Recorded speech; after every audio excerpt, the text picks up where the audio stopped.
Thank you and welcome to my channel, Simply Your World, where we discuss past and present events that will affect you if they haven't already. And tonight we will be discussing artificial intelligence, but probably not in the way that you think, all right? We all know that artificial intelligence, or AI, is not in its grassroots stages by no means. But tonight I'm going to show you how it is in its grassroots stages when it comes to affecting your life and my life on a legislative level or a lawmaking level, okay? There's a guy named John Fetterman who is running for the U.S. Senate. And from what I understand, he was really popular, doing really good. And I guess you call it the primaries or whatever it's called to see if you're popular or you're going to be the candidate. And suddenly he had a stroke. After the stroke, he comes out of the hospital. No conditions. Besides, he did have conditions, but it wasn't the normal ones. He could still hear, he could still talk, he could still move all his extremities, he could still walk, but the only thing he could not do is process the words coming from someone's mouth. Or he could not formulate his own words and speak back to you. So he has to use an artificial intelligence program for it to listen to you or whoever's speaking to him. It's going to formulate the words back to him. Then he's going to read off the screen what the program wants him to say. And this guy is still running for U.S. Senate, and I guess still doing pretty well. I don't know how stupid they think people are, but check this video out, and I'll be right back with my commentary. Good evening and welcome to Tucker Carlson Tonight. John Fetterman is a trust fund kid. He took money from his parents deep into middle age when he decided finally what he would like to do with the rest of his life, which is to be the U.S. Senator from Pennsylvania. The problem is fate intervened and he can now no longer speak. He had a bad stroke and we feel bad about that. Everyone does. But because of that stroke, Fetterman now needs electronic assistance in order to communicate with other people. He can't talk on his own. It's not a right-wing conspiracy theory. It's not QAnon. It's real. In fact, it's so real his campaign concedes that it's real. That it's true. Fetterman uses a software program to understand the words of those around him and to formulate his responses to those words. In other words, to talk. Now, to be perfectly clear, this software is not a hearing aid. Fetterman doesn't need a hearing aid because he isn't deaf. He's not hearing impaired. Instead, this program takes words and then rearranges them into language that John Fetterman can understand because his brain can no longer do that for him. Now, that's sad for transhumanists, though. It is thrilling. This is an amazing moment. This is Neil Armstrong on the moon. Here you have one of the most famous politicians in the country merging with a computer. This is the future they imagine. They're thrilled by it. But for everyone else, for the voters of Pennsylvania, for example, it does raise some obvious questions. For example, where exactly does the software end and John Fetterman's consciousness begin? We don't know. We can't know. But it's obvious that Pennsylvania could very well be sending a computer program to the U.S. Senate where inevitably it will be hacked. Yesterday, MSNBC sat down with John Fetterman and his thinking machine to assess where the man ends and the machine begins. And the initial impressions were not at all encouraging. We had a monitor set up so that he could read my questions because he still has lingering auditory processing issues as a result of the stroke, which means he has a hard time understanding what he's hearing. Now, once he reads the question, he's able to understand.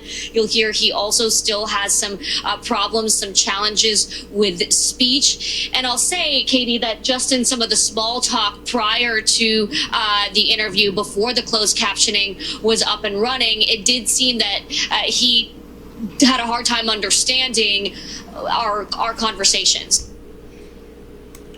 Now, real quick, before I play this part of the video, you know, when I first seen this, I don't know if maybe you'll make the same assertion too, but I think about Joe Biden and his gaffes and how they put him in to do a certain job, but all of a sudden for some reason he couldn't do it.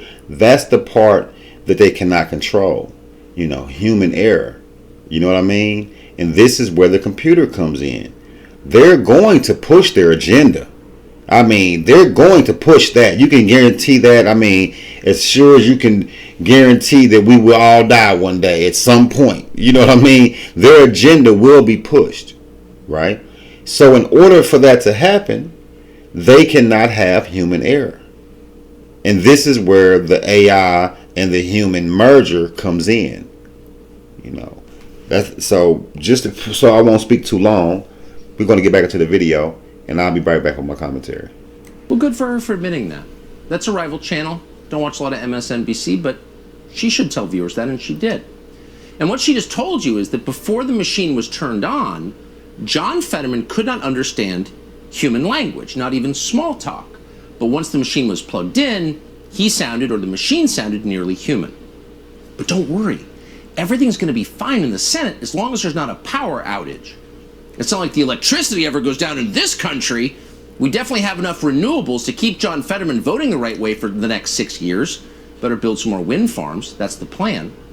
But once again, to the credit of the MSNBC reporter, she did ask a follow-up. How do we know your thinking machine isn't going to break, John Fetterman? Can we see a doctor's report on this? Here's how that exchange went. Can voters trust that you will be able to do this job on day one? Yeah, of course. So you say you're on the road to full recovery, but right now, voters really have to take your word for it. We've asked for your medical records. We've asked to have a conversation with someone from your medical team to interview your physician. Now, before, I don't know if y'all caught that, but I sure did the first time I watched this. Let's back up a few seconds, right? Just a few. Let's go right here. Now, when she's asking him the question, I want you to watch his eyes. If he's trying to truly understand her through this program, his eyes will not leave that screen, because remember, he can still see, he can still hear, he can still talk, but can't process the words coming out of her mouth, right? So what would be the point of him looking at her while she's talking? Watch his eyes come from the computer to her and then back to the computer, like, oh, I'm supposed to be reading the computer. Check it out. Yeah, of course. So you say you're on the road to full recovery, but right now, voters really have to take your word for it. We've asked for your medical records. We've asked to have a conversation with someone from your medical team to interview. You see that? You see his eyes come back to the screen. Now watch, continue to watch. You declined those requests. Why? Well, I feel like we have been very transparent in a lot of different ways when our doctor has already given a letter saying that I'm able. And now notice something else, just real quick. I'm just breaking it down for y'all. Maybe y'all seen the same thing. But they said that he needs a computer to formulate the words back to you. I don't see him reading the computer. I see him talking to you just fine. I see him looking away from the computer listening. This goes to show you all they're trying to do, in my own opinion, is trying to curve human error and place everything into the computer's hands. We all know about Sophia. I don't know if you've seen the movie Ex Machina. I don't know if you've all seen the other artificial intelligence robots coming out for police and the military and everything else. Why wouldn't they put it in politics? I mean, why wouldn't they? Because the one thing they cannot control, again, is human error and human impulse. You know what I mean? They can change on a dime. They can say, well, forget it, I'm just going to go put it out. You can threaten them or whatever. And then right in the heat of the moment, they can say, you know what? They're going to kill me anyway. I'm just going to say what I want to say. I'm just going to put it all out there. That's the part they do not want. And I know you understand what I'm saying, but let's get back into it. Able to serve and to be running. I mean, respectfully, that letter from your physician, that was 6 months ago. Don't voters deserve to know your status now?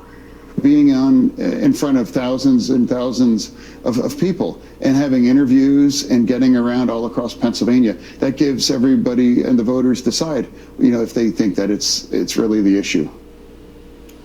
So he's reading that off a screen. And by the way, we're taking him at his word that there's not a staffer backstage typing out the answers because he himself can't formulate them. Now, again, you can feel deeply sympathetic to John Fetterman. That's sad to watch. But this is a guy who wants to run the federal government in a body of 100, the most powerful legislative body in the world, and he wants to be a member of it. So over at he will CBS, be. reporter Ed O'Keefe asked the obvious question, quote, will Pennsylvanians be comfortable with someone representing them who had to conduct a TV interview this way? Now, that's a mild way to put it, but it's certainly a fair observation. The guy's reading his answers off a screen with the reporter 3 feet away. That's the definition of impairment. Was he reading his answers? You know, let's go back. I mean, do we have to?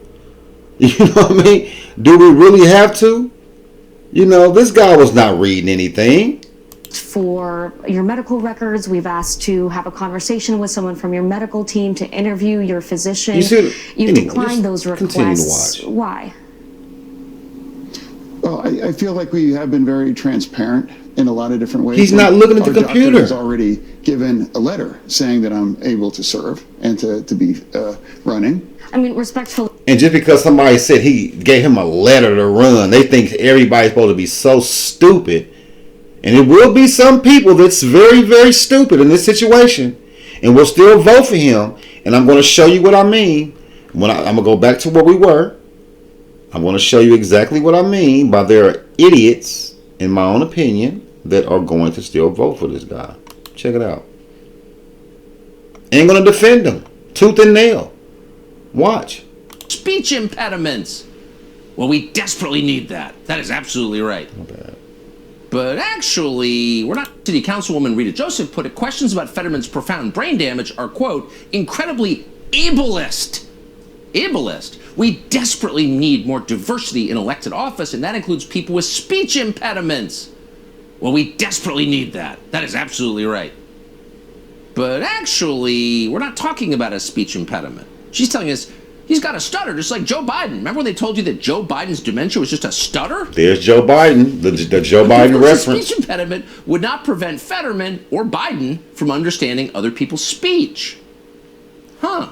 Investigative report. Now, see, there go that Biden reference right there. I told y'all, all this is to make sure they do not have another Joe Biden incident. You know what I mean? So now at this point, it don't matter how old you are. It don't matter how incompetent you are. All you got to do is be able to read. And we'll tell you what to say. And these people will believe you. Because there's a saying that goes, never underestimate the ignorance of the general public. And there are some people that are that will fight you for this man to have an opportunity. Even though he's not the one with the opportunity. It's a program. I mean, like I said, we are definitely into the age of artificial intelligence. 10, 15 years. This thing ain't just started. You know, people are just now really starting to see it. But it's so far gone, man. It's starting to affect your life. It's about to affect your life on a lawmaking level. But anyway, let's keep going. Reporter Hunter Walker, who writes for Rolling Stone and The New Yorker, answered that question with a question of his own. Quote, would they treat a deaf person like this for needing assistance? Oh, so if you have questions about John Fetterman, you hate the deaf. You're a hearingist, bigot. We're going to close down your bank account at JP Morgan, ableist. But again, it's not really relevant to the Senate race in Pennsylvania because, once again, John Fetterman doesn't have hearing problems. He's not deaf. This isn't deafness. This is brain damage. So the Independent's Eric Michael Garcia tried to tie up that loose end, and he used an analogy to do it. That's how really smart people talk. How is this any different, he wrote, from Tammy Duckworth or Madison Cawthorn needing a wheelchair? Oh, so John Fetterman being unable to talk without reading it off a screen, either from the software or from one of his staffers backstage, is exactly the same as being wounded in defense of your own country. It's a war injury. And then John Fetterman's wife, who came into this country as an illegal alien, by the way, wondered the same thing, and we're quoting, truly appalling. Have these journalists never heard of the Americans with Disabilities Act? Really curious to learn how they feel about wheelchairs and glasses, end quote. Really? So your questions about John Fetterman's mental health, the acuity of his brain, his ability to talk and listen and reason, use his higher faculties, faculties. Those questions are banned by the Americans with Disabilities Act because he's not just an incompetent guy trying to take over the country. No, he's disabled. Over at Vox, Ian Millhiser said he knows exactly how Fetterman's bigoted critics view people with eyeglasses, like the Khmer Rouge. Quote, is it the position of NBC News that a senator with glasses cannot be trusted in office because they use assistive technology to accommodate their disability? It's so unbelievable. How far is this thing gonna go? You know, how far is this train going to go off track, man? You know, it started with just this little, you know, LGBT here, and people accepted that, and then they start talking about transgender, and people accepted that. Believe it or not, it's this thing called body integrity identity disorder, better known as BIID, better known as being transabled, where people are actually wanting to be disabled. And there are doctors and there are people who support them, all under the banner of equality. What is this? I don't know, you know, how deep y'all think, how much y'all feel about this, or if y'all understand the magnitude of this. But this is the purpose of this channel. You know, past and present events that will affect you one way or the other. You know, they have an artificial intelligence program being merged, you know, with a human being. The human being is popular. Gotta have that faction, right? Everybody already feeling them, so they already emotionally involved and invested to the guy. Then he has a stroke, which actually, I guess, doubles down on the emotional side and how you feel about them. Then you know people who are disabled, who you feel need a chance, or not feel they need, but they definitely deserve a chance, you know. But then you got this guy, who they try to package up with those guys. Like he said, the person who has a military wound, or born disabled, born can't hear, or something like that. This guy right here can do all of those things. And now he's trying to use a program, and now everybody wants to believe the guy. Everybody wants to, oh, well, how do you feel about someone who wears glasses? How do you feel about someone in a wheelchair? Those are not the same things, man. But I guess everybody is so much of an idiot that they will go for any of the idiocracy. That's the way I see it. You know, that's just my take on it. I could be tripping. I've been known to trip before, but that's the way I see it. Well, not only can you not ask questions about the guy you're supposed to vote for and whether he can actually represent you in the United States Senate. They don't care about that. He's fine, and by the way, the fact he's not fine is the reason to vote for him. So they're hitting you from both sides. Exactly. Vote for him because he's so profoundly disabled, and we don't have enough of those in the Senate. But if you know that he's profoundly disabled, you're a bigot. Woo! They got you coming and going. Have you heard this before? Does it sound kind of familiar? And you know, a lot of people be on Fox News, man, but I think Tucker Carlson gives an excellent report on different stories, man. And I feel like they be gritty and they be to the point. You know, they be there. Sometimes, I mean, of course, everybody I don't agree with. I mean, just like him, sometimes I don't agree with what they're saying, but the reality of everything, well, I can't say I don't agree because it's reality. I might not like what they're saying, but overall, the reality of it is it's all real and he ain't told no lies. You know, not one lie has been detected. And everything he's saying, you can look it up. You know, I can really end the video here. I don't have to extend it all the way through because you get the gist of it.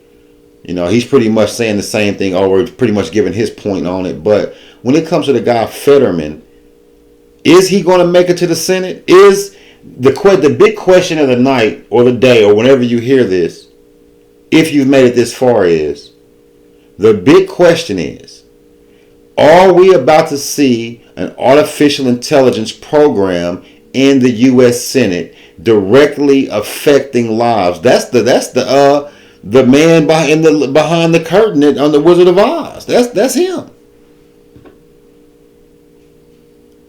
That's him. Her. It. Him, her.